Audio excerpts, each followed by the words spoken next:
This podcast is brought to you by Progressive Insurance.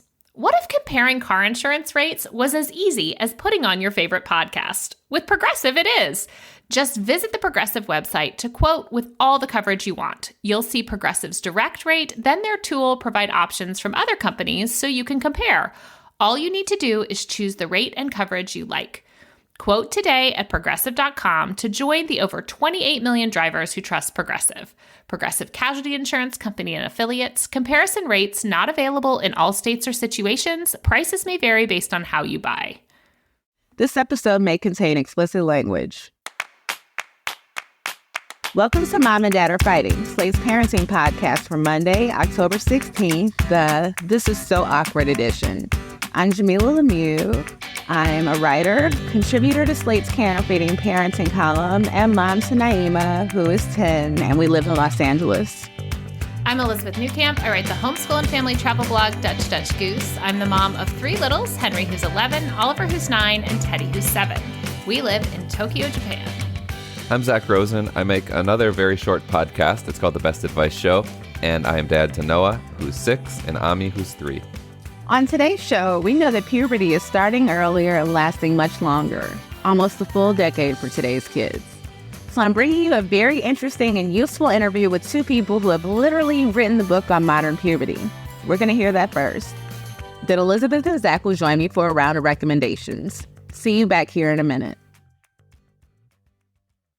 I just treated myself to a very cool, versatile piece of clothing. It's a black chore jacket from Quince. I love it. It goes with anything. I wear a t-shirt under it sometimes if I want to be cash. I can also dress it up with like a nice collared shirt underneath. It is great. It's got big pockets for my keys and chapstick and wallet. I love chore jackets, and I love my new chore jacket from Quince. Fall is here, and your wardrobe needs an upgrade, right? Instead of a flimsy fast fashion haul, spend your money wisely on high-quality essentials that will last beyond the season. Quince is my spot for quiet luxury without paying luxury prices. Quince offers a range of must-have items like 100% European linen, under $50, luxurious mulberry silk skirts, Italian leather bags, and 14-karat jewelry from $30. Upgrade your closet with Quince. Right now, go to quince.com/momanddad to get free shipping and 365-day returns on your next order. That's QUINCE.com/momanddad for free shipping and 365-day returns. Quince.com/momanddad. This episode is brought to you by Next Evo Naturals. Now that summer's over, getting your wellness routines back on track can feel impossible. But you can sleep great and stress less by upgrading your CBD. Regular CBD oil just doesn't mix with your water-based body. So Next Evo Naturals develops Smart Absorb technology, clinically proven to help your body absorb CBD 4 times better than regular CBD oil. When you need to de-stress and sleep better this fall, reach for the fast-acting CBD products from Next Evo. I have been taking the Next Evo sleep gummies, and they have just made it so much easier for me to fall asleep at night. I'm having such a better quality of sleep. Upgrade to better natural solutions from Next Evo Naturals. Go to nextevo.com and use promo code MOMANDDAD to get 25% off. That's 25% off at nextevo.com, promo code MOMANDDAD.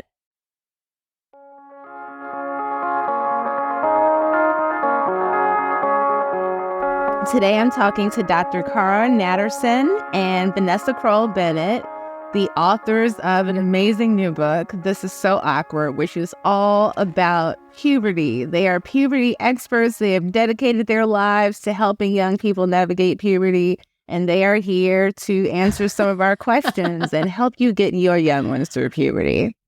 I'm Cara. It's so nice to meet you. And Jamilah, thank you for having us. We're psyched to be here. I'm a pediatrician.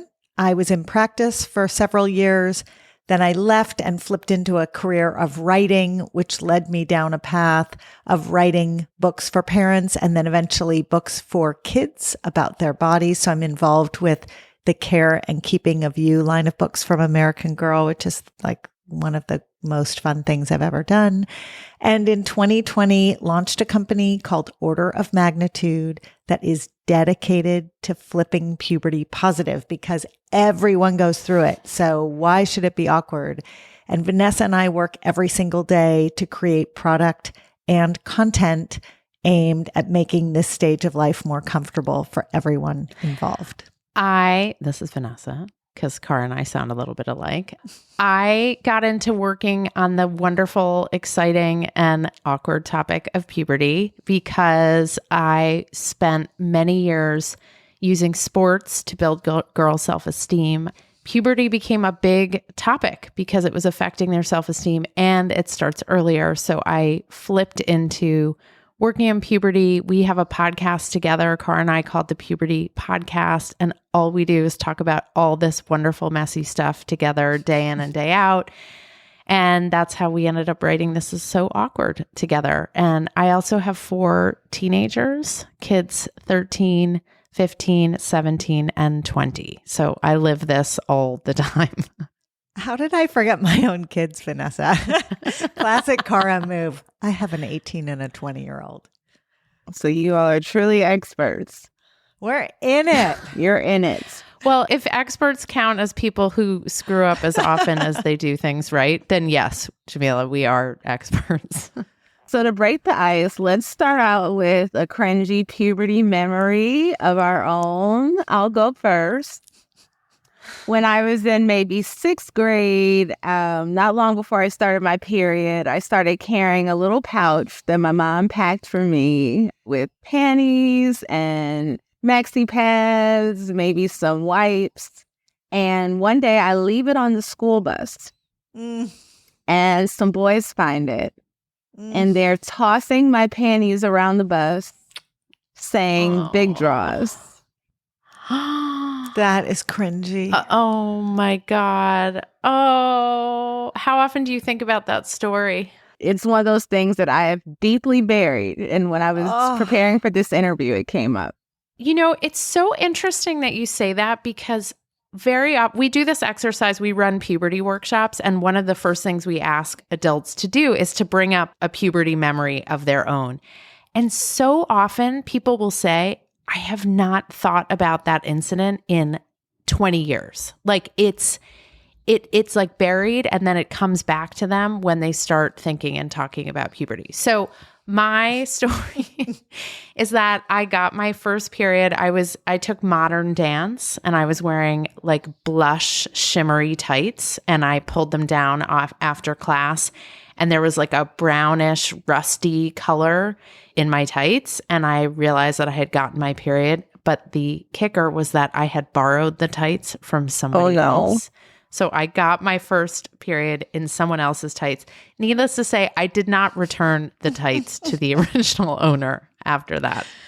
I feel like I should stay on theme with the first period. Although I could say one of my most powerful puberty memories, I have 3 brothers, is the mantra, "You're so flat, the walls are jealous," that was chanted at me constantly. But on the first period theme, our podcast listeners have heard this story from me more than once.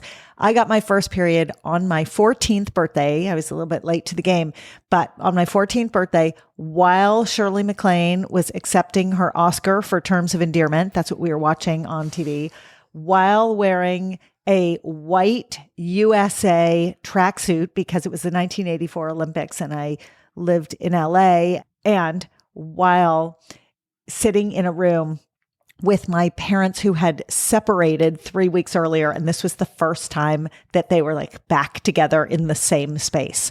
And so there are so many levels of awkward about that first period moment. I can't even, so I still haven't unpacked it. And it's been a lot of years.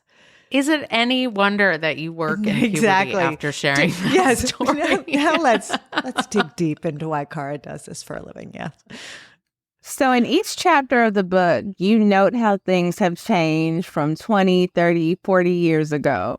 What are the big ways in which puberty has changed in recent decades? This is our favorite place to start, and I'm glad you went broad first. Periods are not the beginning of puberty. It is really mood swings breast budding, penis and testicular growth that we're talking about when we say the beginning of puberty. And the biggest thing that has changed is that the beginning of puberty has moved up in time. The average age for a girl to enter puberty today is between ages 8 and 9. The average age for boys is between 9 and 10. And compared to the original studies that were done in the 1940s, 50s, and 60s, that timeline has moved up between 2 and 3 years. And in some cases, even 4 years, depending upon if a kid is on the very earliest end. So puberty has really moved up, but it hasn't moved faster. And what I mean by that is that the conversation about periods is a perfect example of a middle marker. Periods happen somewhere in the middle of your pubertal development. And first periods are happening just a couple of months sooner than they used to, not years. So the time between when puberty starts and when it ends has stretched to encompass much, much, much more time. Puberty now lasts almost a decade. It's a whole decade.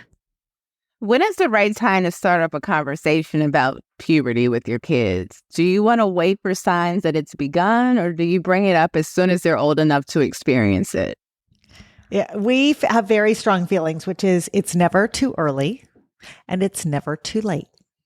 And both ends of that are very important. So, you want kids to be prepared with information in advance. And so having conversations, not about absolutely everything under the sun, but toe in conversations, right? About how the body might change or how moods might feel or what social dynamics might shift. They're really important. But for some parents who have not done that, and I should say we don't usually use the word parents. We usually lean on the word adults because there's so many other people in kids' lives beyond parents who are influencers, right? So teachers and coaches and mentors and healthcare providers and religious figures. But for the adults in these kids' lives, and usually it's the primary adults in their lives who are having these conversations, for the adults in these kids' lives, if they haven't started the conversations before things have started changing, it's never too late. So it's very easy to say, oh, I heard this conversation today about puberty and I realized I haven't talked to you about any of this stuff. So let's start talking. And the other thing to remember is talking about puberty is different than talking about sex. Like people often conflate puberty and burgeoning sexuality and sexual activity when really they're quite different, particularly now with like 8 and 9-year-olds starting puberty. You're not talking to them about sex. You're talking to them about, hey, your body's changing. Did you notice that? Or is anyone in school using the word puberty before? Have you ever heard that word before? Or, hey, you know what? When a friend wants to like play with your hair and you don't want them to play with your hair, it's okay to say, no, thanks. I'm not in the mood for you to play with my hair right now. So a lot of stuff actually has nothing to do with sex and has everything to do with bodily autonomy and kids finding a voice and understanding that it's actually okay and normal and typical for their body to be going through changes. But if kids have that information before it happens rather than after it happened, it helps them a lot to feel like less confused and maybe less worried. There are arguably more books and more pop culture content addressing girls in puberty, which makes your book stand apart because there's so much information about boys' experiences here. What are we missing when it comes to having these dialogues with boys? A lot, because boys have been left out of the conversation now for decades. And, it's been so important to give voice to the female experience. I don't want to dump on that at all, because the fact that girls can talk openly about body changes, about periods, the fact that we can open this podcast with a conversation about periods, that's progress. That's amazing. And so I don't want to take away from that, but we have, for whatever reason, culturally shut boys out of the evolving conversation about bodies and moods and friendships and, mental health and body image and all of it. And so we frame puberty conversations as being independent of gender, and they are. Everyone should learn about everyone's bodies. There's nothing shameful in learning about how other bodies work. And everyone should feel that they can ask questions about their changing bodies or can ask questions about the emotional shifts that are connected with changing bodies. And let me make a clear connection between those things. The hormones that drive physical maturation also circulate in your brain, and they make you feel moody. They don't just, estrogen and progesterone and testosterone, they don't just go into your brain. They surge all over your body, and there are high levels in your brain, and then they drop all over the body, and there are low levels in the brain. And anyone who's listening to this has experienced these shifts in hormones because it's human nature. This is what happens during pubertal development. But the feelings that go along with those hormonal shifts are very real, and they don't care what gender you are. So the swings may look different. The classic estrogen swing in the brain looks it's obvious, right? It's laughing hysterically and you can't stop. It's crying when it's not warranted, right? That's classic estrogen. Not all girls are going to be that way, but many are. The testosterone impacts on the brain are still being studied. It's not very sexy to study going quiet, but boys go quiet. And so I'm waiting for the data that shows that it's when testosterone surges and then drops in the brain that makes boys shut the door, shut down their volume, and not communicate. So when parents see a kid hurting with something, our first urge is to go, hey, I know just how you feel. In the book, you say don't do that because it shifts the focus from them to you. So should we commiserate at all with our kids about our own puberty woes? Is there an appropriate time to share our own stories? Totally. But if you make it all about you, it tends to be unhelpful. So know your audience. There are definitely going to be times when a kid is engaged by you telling them a story about your puberty, right? They will feel like you are on their team. But if it's always about you and your path through puberty, it gets really boring for them because sometimes they just want to dump on you what their path is. And their path today looks really different than it did a generation ago. I mean, let's start with cell phones, right? A generation ago, kids did not go through puberty with cell phones in hand. And so it's a very, very big difference here. And the downstream implications of having the internet in the palm of your hand are very real. That's where they're getting a lot of information. That's where they're getting a lot of misinformation. That's where they're getting a lot of porn exposure. There are all sorts of ways in which the digital climate influences their lived experience through puberty. So yeah, it's great when they hear about Vanessa in her tights or when they hear about me in my white tracksuit and they can laugh and they feel like, but they sometimes just want to share what's happening for them and they want to have someone listen. And I think it's really nice if you have a story that has some humor in it. Like whenever there's an opportunity to inject some humor into conversations about puberty and this very tumultuous time, it's very reassuring and it just like takes a little bit of air out of the situation and helps everyone relax a little bit. Like I'm not going to say to my kid, oh my God, this kid broke up with me in 7th grade and I still think about it every single night. Because that's just going to make your kid feel like, oh my God, in 40 years, I'm still going to be thinking about this. But if you say to a kid, oh my God, yes, my tampon fell out of my bag. It was so mortifying. But then I took my tampon and I put it in a water bottle and I showed all the boys in my class what happens to a tampon in water. And they were like blown away by how cool it is, right? So there's just like a shift in tone and perspective. One feels optimistic, empowering, funny. The other feels like upsetting and like a little bit hopeless to a kid. So you emphasize treating children as the age that they are, not the age that they may look. Can you talk about how assumptions based on a pubescent young person's appearance can hurt them? Yeah, I mean, it's really tricky now that puberty starts earlier. So you can have a 10 or an 11-year-old who looks, 13 or 15 years old, years older than they actually are. And there's a couple things that happen. Adults can place expectations on them in terms of behavior in school or decision-making in certain situations that are unrealistic for a kid that age. And it makes that kid, it sets them up for failure when everyone's expecting them to act older and they're not older and they don't have the capacity to act older.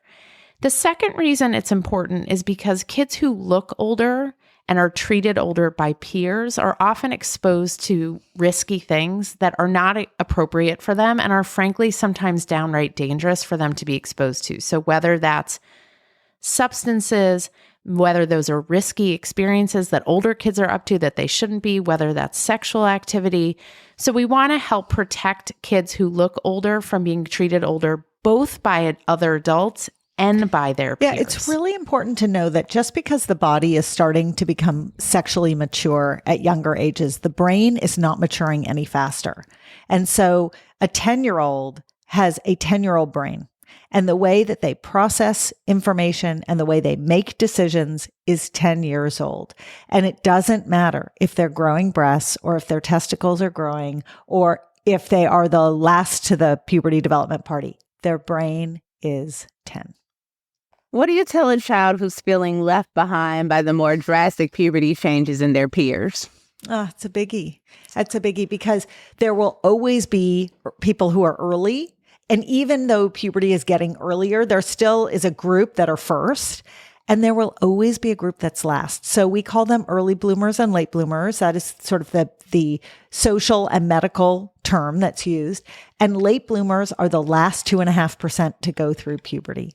And in general, those are boys who have not had any pubertal changes by the age of 14 and girls by the age of about 13.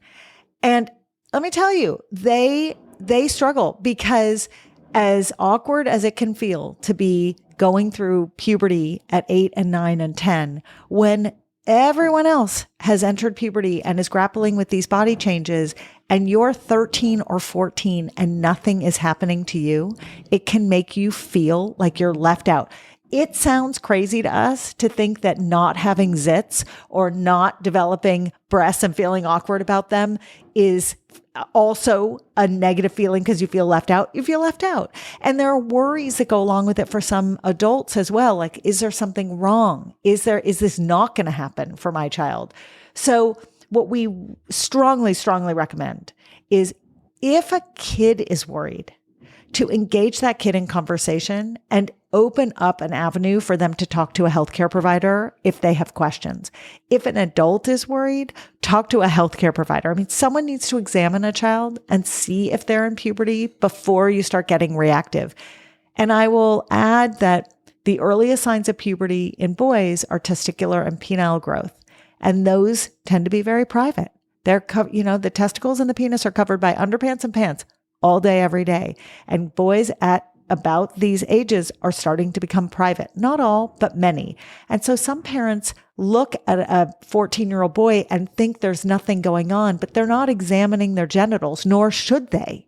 So this is the role of a healthcare provider. Go in, see your pediatrician, ask them to do a checkup. On the flip side, what do you say to a kid who is, say, grown large breasts before their classmates or who may be the first one in the classroom to get their period? How do we help very young children adjust to early puberty? It's hard to be the first and it's hard to be the last. And it's hard to be in the middle.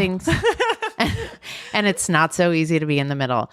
And one of the things that we worry about, particularly with early blooming girls, is that breast growth in particular causes them to not want to participate in physical activity like sports or dance or things like that. And we know that being physically active is super important to kids' well-being, not just physical well-being, but emotional well-being. So making sure that a kid has the gear, like the clothing, the bra, the uniform, whatever that fits them properly, that feels comfortable, that allows them to move their bodies. The second thing is making sure that you have an open line of communication so they feel safe telling you, you know what, this really stinks. Or somebody said something to me in school today and it made me feel really unsafe. And making sure other adults in their lives are kind of towing the same line about being respectful of this kid's experience, who aren't making comments about like, oh, wow, haven't you gotten grown up? Or, oh, you're so big. Or, wow, how much weight have you grown, right? Because a kid who's much bigger than other kids in their grade are going to be subject to those, frankly, thoughtless comments from other adults in their lives. So that's a moment actually where you step in as a caregiver and you say, you know what? we don't talk about bodies in our house. Everybody's on a different timeline, and this is my kid, and it's my job to protect my kid. And we really encourage setting that boundary.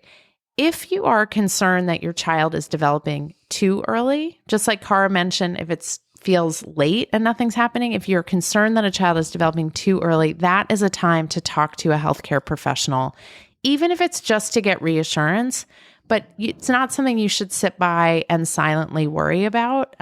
There are lots of healthcare professionals who can guide you and give you advice, and starting with a pediatrician or a nurse practitioner is a great way to go. Throughout the book, you feature commentary from people just out on the other side, post-pubescent young people. What did you learn from talking to them? Everything. It's what we do all day. Vanessa and I really lean on youth voice to guide the information that we're putting out into the world. And they are the ones who have just come out through puberty, and they are the ones who can speak best to what the experience is like today. And that's why we ask them to share not only their experiences, but advice. What could adults do differently in a given situation, or what did they do well? I mean, there's in the chapter about acne, there's one piece that's about how a dad said to the kid, the first pimple appears, and he says, "Wow, that's a screamer." And he thinks he's being funny and sweet and light. And for this kid, it was really, you don't want pimples and it feels bad. And now my dad is pointing it out and telling me how big it is. And the essay allowed for time to reflect on that and to recognize what the dad maybe had hoped to do and maybe how he could do it better. I mean, it's really incredible to hear from kids. And the through line of all of them, I mean, they're on a million different topics, everything from sexual orientation to periods to boobs to decision making. But the through line is when they felt that their adults in their lives were non-judgmental and supportive and loving and just kind of standing by for them, eventually they appreciated the role their caregivers played. That there were times it was annoying and they were resentful of their parents, but that in the end they looked back and those were the moments that felt most important and meaningful to them. It's not one conversation. It's hundreds and hundreds of conversations over many, many years about so many little topics. And this is what can feel overwhelming to the adults. Most of us grew up with the talk framework, and that's changed. That's not how it is anymore. So I know where Vanessa is going to pick up this ball is not only do we have to have lots of conversations, but we will mess them up. Recognizing that it's many small conversations cuts you a little bit of slack because you're going to mess it up. But if you mess up one tiny conversation about one corner of this stage of life, okay. So you go back and you say, you know what, kiddo? I messed up.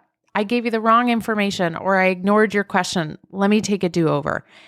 And if you make a mistake, kids love it when you admit that you've made a mistake. So it's actually a win in the end when you mess up if you go back and fix it and give them better information or you respond differently. So it's lots of talks. You're going to mess them up, but don't worry because you get to take it again. That was Cara Natterson and Vanessa Kroll Bennett, and their book is This Is So Awkward, Modern Puberty Explained. Cara and Vanessa, thank you for joining me. Thank you. Thank you so much for having us.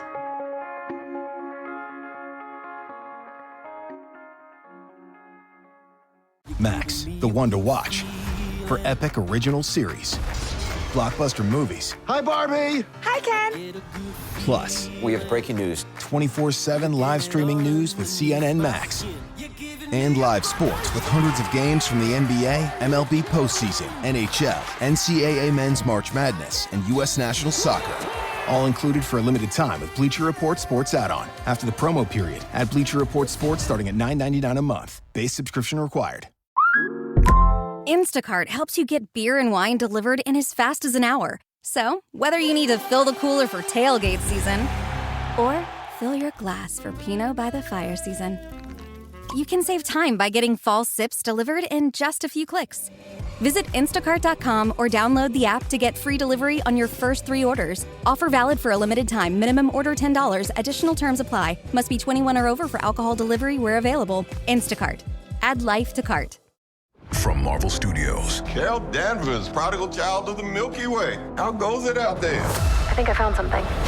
On November 10th, Captain Marvel returns. We are at war. They're targeting every place I call home. And a new chapter begins. What are you prepared to do? Witness a hero, a fighter, an avenger. Give her hell! Watch me. Marvel Studios, The Marvels, rated PG-13, may be inappropriate for children under 13. In theaters November 10th. Tickets on sale now. Let's move on to recommendations. Elizabeth, what are you recommending this week? I am recommending a Nintendo Switch game. It might be available on other platforms, but I'm not entirely sure, called Clubhouse Games. This has 51 classic games from around the world. It's been something we have been playing as a family. I actually enjoy playing it. Plus, it offers like tips on how to play these different games. And the reason this popped into my head to recommend today is that I joined a group here that plays Japanese mahjong. And literally the only reason I survived is from playing mahjong on this Nintendo Switch game. So I knew enough to be able to keep up in this room of people that didn't speak very much English. And I, of course, speak no Japanese. So it's really fun. And you can learn a bunch of games that might have practical application other places. But it's nice because it coaches you and you can turn on all this helpful information. It's a really nice way to learn games. It has checkers and chess and Mancala and all kinds of fun stuff. We've really been enjoying it as a family. So it's called Clubhouse Games. Nice. What about you, Zach? I have a game recommendation. It's called Taco Cat Goat Cheese Pizza. Have either of you played this? I've seen it before. I've never played it. Super fun. It's kind of like, it's a slap card game, kind of like Slap or Egyptian Rat Screw, but it has its own deck of cards featuring pictures of tacos, cats, goat, cheese, pizza, and a couple other images. I played this with Noah. This is the first card game we've played since going through that awful war phase. Whenever that was. War is the worst. Come on. War is such a bad card game. This is actually fun. True. Like, it kept us pretty engaged for hours this weekend. You can play it with just 2 people. It's more fun with 4. A 5 or 6-year-old can be competitive. Like, it's not like you're going to have to give them the game. You can still be competitive as an adult with a 5-year-old is what I'm trying to say. It's very fun. I was like giddy, just sitting on the floor playing all weekend with Noah. So we played at our friend's house and I immediately ordered a deck of our own. It's like $7, maybe $10. And I can't recommend it more. Taco Cat Goat Cheese Pizza. She's at such a good age for these games. Like, I feel like a whole new world is going to open up for some of these. Like, there's been a lot of games in this kind of genre recently, I feel like. What else? Do you have anything on the top of? Well, Go Nuts for Donuts is in this, in this field. Okay. I'll check that out too. And then Sushi Go, I would say, is also of this. They're not slap games, but they're similar in that you're like deck building and everyone can play competitively, but your kids might do just as well as you do. Great. It's no Clue Junior though, right, Jamilah? No, nothing's messing with Clue Junior. We love Clue Junior around here. Yeah. What have you got for us this week? First of all, I'm at a moment where I'm really loving coming of age films about like middle school and high school girls. Yes. They're the best.